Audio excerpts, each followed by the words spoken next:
जय हिंद दोस्तों, बहुत बहुत स्वागत है हमारे इस सीरीज के छठे वीडियो में। आज हम सीखेंगे रैम काम कैसे करता है, रैम की कार्य प्रणाली क्या है, कैसे कार्य करता है। सबसे पहले तो रैम का फुल फॉर्म होता है रैंडम एक्सेस मेमोरी। ये स्पेलिंग गलत हो गया है मेरे से एक्सेस का, अब इसका full form random access memory होता है।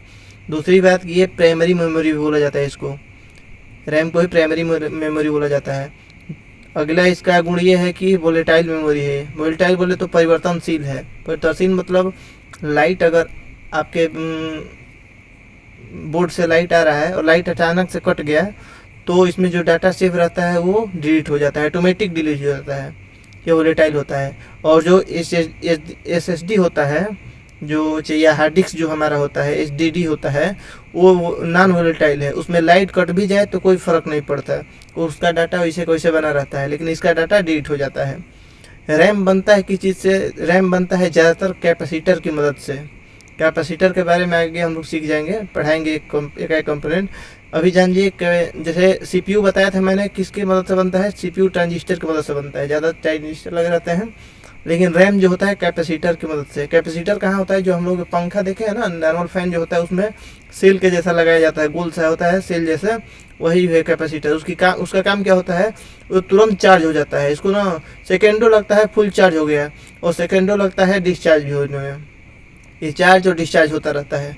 तो रैम का भी बेसिक यही काम है। ये भी चार्ज, और इसमें जितने कैपेसिटर लगे हैं तुरंत चार्ज होते हैं, डिस्चार्ज होते हैं। इसी चार्ज और डिस्चार्ज होने की प्रक्रिया को कहते हैं रिफ्रेश करना। रिफ्रेश होता है ये रैम। ठीक है, समझ गए? आगे बढ़ते हैं। ये डायग्राम के माध्यम से समझिए कैसे काम करता है रैम। सबसे पहले तो जो हम लोगों का प्रोसेसिंग होता है CPU में होता है, ये सबको पता है। जो CPU या प्रोसेसर या माइक्रो प्रोसेसर, कुछ भी बोले इसको, इसी में हम लोग का प्रोसेसिंग होता है। हम लोग कोई फाइल खोलना चाहते हैं, या कोई मान लीजिए एग्जांपल ले लेते हैं, हम लोग फोटोशॉप खोलना चाहते हैं, तो फोटोशॉप स्टोर कहाँ रहेगा? कोई भी चीज़ स्टोर कहाँ रहेगा? SSD में, क्योंकि SSD की क्षमता बहुत ज़्यादा होती है और रैम की क्षमता कम होती है। ये एक TV का आता है, 2 TV का, मतलब 1000 GB 2000 GB ऐसे करके आता है।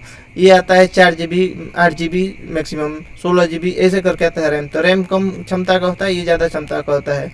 तो इसमें तो रख नहीं सकते सारा सामान, और प्लस में ये डिलीट भी कर देता है तुरंत, तो इसमें रहता है। तो CPU में मान लीजिए हम लोग को फोटोशॉप खोलना है तो रहेगा यहाँ पे। तो यहाँ से ये आता है कहाँ पे? सबसे पहले ये आएगा रैम में आएगा। जो फोटोशॉप आपने खोला वो आएगा रैम में। फोटोशॉप मैंने उदाहरण बस लिया है एक। रैम के बाद क्या होगा? रैम में आके वो सेव हो जाएगा, कॉपी हो जाएगा। अब रैम के बाद आगे बढ़ेगा और कहाँ जाएगा? वो CPU में जाएगा, और CPU में जाके खुल जाएगा।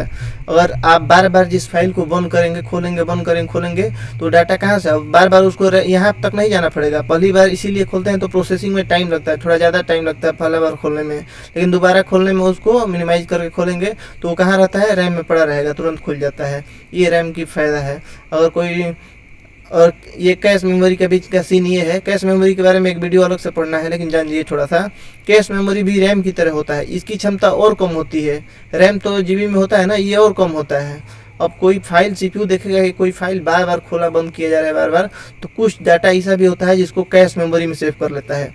कैश मेमोरी कई टाइप की होती है, L1 L2 करके होती हैं, L3 होती हैं।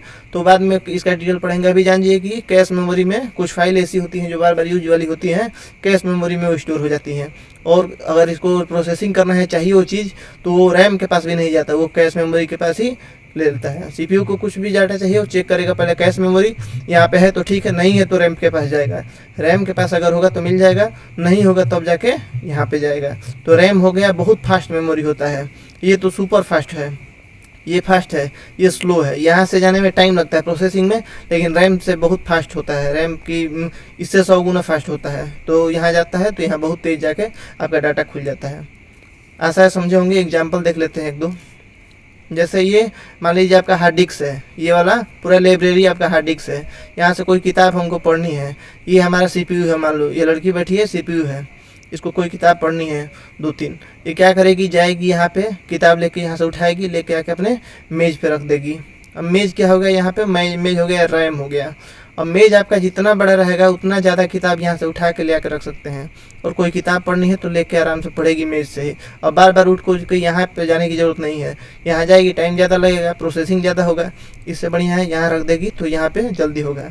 अगर रैम जितना ज़्यादा क्षमता का रहेगा आपका, तो यहाँ स्टोर और जगह ज़्यादा रहेगा, जितना ज़्यादा जगह रहेगा उतना ज़्यादा यहाँ से ला के हम लोग यहाँ पे रख सकते हैं, रखेंगे और लेके पढ़ सकते हैं। ये कैश मेमोरी मान लीजिए उदाहरण में, ये कैश मेमोरी हो गया।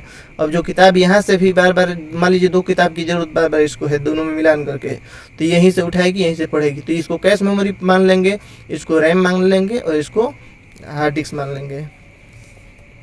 देखिए यहाँ एग्जाम्पल के माध्यम से समझाए भी हैं क्या होता है। मान लीजिए हार्ड डिस्क है, पानी का पूरा टैंक है, ये हार्ड डिस्क हो गया, पानी पीना है किसी को, सीपीयू को पानी पीना है, तो क्या करेगा ये, यहाँ से हार्ड डिस्क से पहले आएगा रैम में, पहले बाल्टी में लेके पानी, अब बाल्टी में पानी आ गया तो मान लीजिए रैम में पानी आ गया, और बाल्टी में से डायरेक्ट पी सकते हैं ऐसा नहीं है, लेकिन अब क्या करेंगे और सुविधा के लिए यहाँ से आ जाएगा कैश मेमोरी। ये गिलास में जब पानी आ गया तो समझिए कि कैश मेमोरी में आ गया। अब गिलास में पानी का पीना है हमको, तो यहाँ से फिर तुरंत हाँ पानी पी लेंगे। और पानी पीना है हमको तो ऐसा थोड़े पहले हम अब सीधा टंकी में जाएंगे, यहाँ से पहले हम चेक कर लेंगे यहाँ पे कैश मेमोरी अपना, क्या कैश मेमोरी में गिलास में पानी है, रहेगा तो यहीं से होगा, नहीं होगा तब जाएंगे बाल्टी के पास, अब यहाँ भी नहीं मिलेगा तब जाके जाएगा यहाँ पे। कोई भी फाइल देखते हैं आप, खोलते हैं और उसको जैसे मान लीजिए एक्सेल आप खोल रहे हैं, चला रहे हैं, आपने सब कुछ डाटा एंट्री किया है और सेव नहीं किया, तो इसका मतलब क्या हुआ, अभी वो सेव नहीं हुआ है, तो उसको लाइट बीच में कट गई तो क्या होगा, ये नॉन वोलेटाइल है, वोलेटाइल मेमोरी है, तो क्या होगा, तुरंत सब कुछ डाटा डिलीट हो जाएगा, आपका डाटा सब डिलीट हो जाएगा। अगर वही डाटा आपने सेव कर लिया है तो सेव कहाँ होता है, सीधा चला जाएगा यहाँ पे। अब यहाँ सेव हो गया एक बार, तो उसको जब तक आप डिलीट नहीं करेंगे तब तक वो डिलीट नहीं होगा। एक चीज़ और है, इसके रैम के बहुत सारे टाइप होते हैं, DDR वगैरह टाइप बताए थे आपको, DDR4, 5, तो इसका स्पीड जैसा स्पीड होता है, जैसे बैंडविड्थ होता है, मेगाहर्ट्ज होता है, क्लॉक स्पीड होता है, MT पर सेकेंड होता है, ये सब चीज़ क्या होती है, इसके बारे में अगर आप लोग जानते हैं तो सही है, अगर नहीं जानते हैं तो कमेंट करिएगा, इस पर भी एक वीडियो बना देंगे कि ये चीज़ क्या होती है। ठीक है, मिलते हैं अगले वीडियो में। आशा है आप लोग समझ गए होंगे आज रैम की कार्यप्रणाली कैसी होती है। जय हिंद।